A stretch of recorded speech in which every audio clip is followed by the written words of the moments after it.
Hi, Larry Kruger with another session of Ask the Expert. Today I want to talk about a great big ripple effect that I think is going to be happening in the U.S. market, globally for that matter, in the relocation household goods business. Now, if you haven't heard, there was a large contract just awarded. There's some processes that have to go through.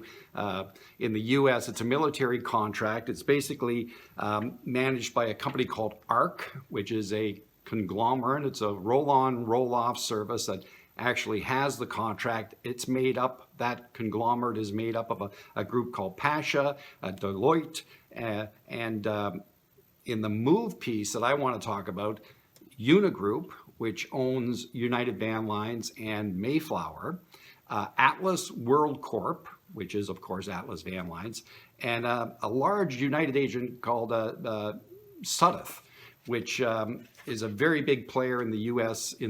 market, in the government space, and a whole bunch of other spaces. 100-year-old organization. At any rate, that's a big splash. What the contract represents is 400,000 moves a year. 400,000, about a 2.5 billion a year contract, and the ripples that big splash is going to make in our industry. I just wanted to kind of walk you down the rabbit hole on how I see this all playing out. Now, it comes into effect in 2021, so by that time, we're hoping that there's some normality back in our industry. You know, all the ships are rising and falling on the same tide, so whatever that looks like at the end, it probably will kind of reflect where we were pre-pandemic, because there are going to be, you know, unfortunately, people leaving the industry and so on and so forth. There won't be as many relocations. If people get comfortable working out of their homes, that's going to put a kind of kibosh on that kind of stuff.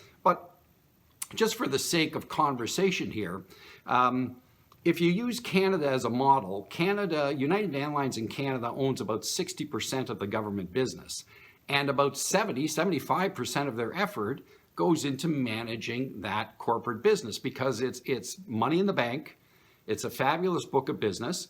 You have to maintain a quality service throughout. You have to concentrate on managing that service, but when you do it, there's economies to be had. And once you get doing it, consistently, it's a very good source of revenue. So when we go back to 2021, when this all takes place in the U.S., the focus for the big van lines, United, Mayflower, and Atlas, the 1, 2, and 4th largest movers, van lines in the U.S., there's going to be a concentration of both technology, logistics, and manpower to maintain this large government contract. It's like an anchor store in a mall, if you will. It's consistent. You do the job right. You show the government economies.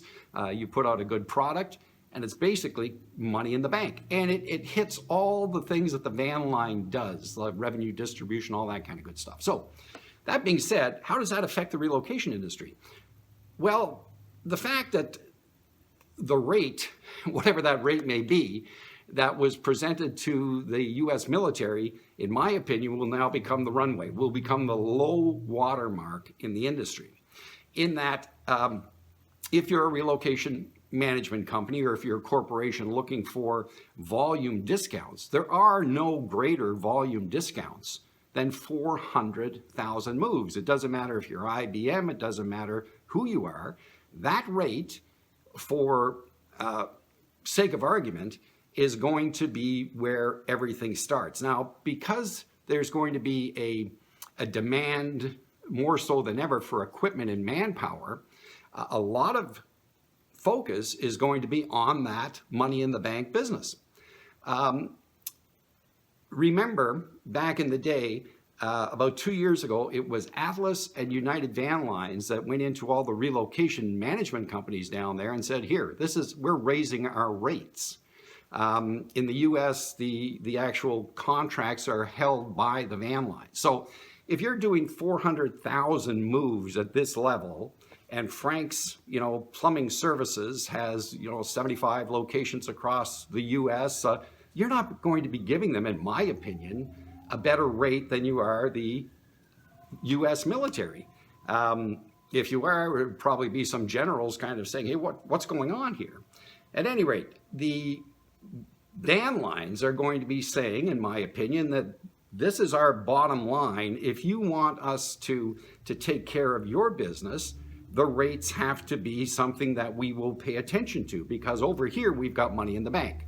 Now, stay with me on this. It's going to take a little while. The Allied and North American folks are going to look at this as an opportunity. The United Atlas group is going to be focused on their government business. We're going to swoop in and take all the corporate stuff. Well, the fact of the matter is that Serva, who owns Allied North America, also bought Cartus, which is the largest relocation company in the U.S. Now, Serva can't manage the moving business on their own. Allied and North America cannot do their own business. They need United, Atlas, and Mayflower to manage their moving for them. So there's going to be a dynamic. Am I going to run out and get more business on top of the business that I can't manage now? They are, by the way, in a lawsuit down there. They're trying to back out of the deal because of the pandemic virus, but that's going to open up all kinds of precedents. And so basically any company that's ever bought anybody from December on is going to be in the courts. So we'll see how that one plays out. So anyway, you're going to have the ARC group setting the standards, in my opinion, the pricing. You'd have to be, the industry is the industry, but you'd have to be, desperate if you're going to go under the rate that you set for 400,000 moves. There's no volume bigger than that.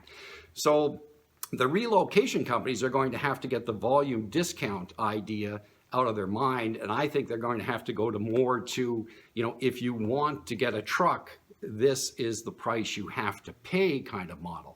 Now you're going to say that the relocation companies are going to go out and get a bunch of independents in to do the work, where Atlas and, United and folks are leaving that space. They're still in the space, but they're going to be a little more demanding about the price.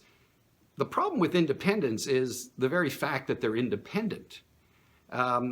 Independent movers are very independent, and you have to manage a patchwork of independence.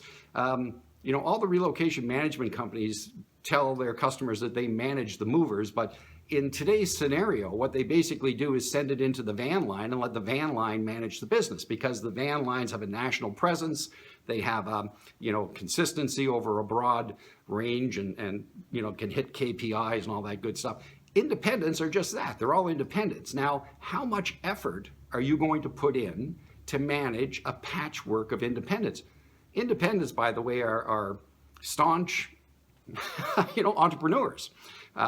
It's one thing when a van line might eat a bit of what we call goodwill settlements for, questionable claims and that nature. Independents aren't quite as quick to do those things.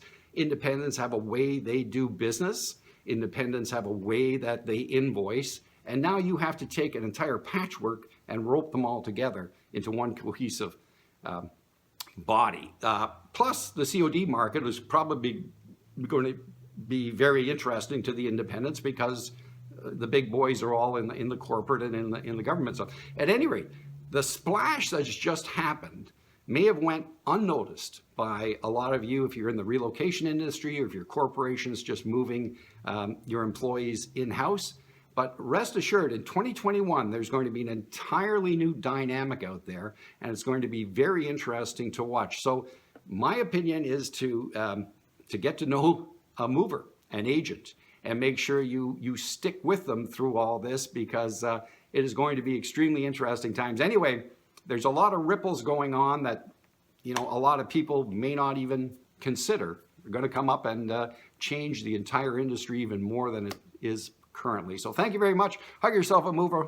Have a wonderful day. Goodbye.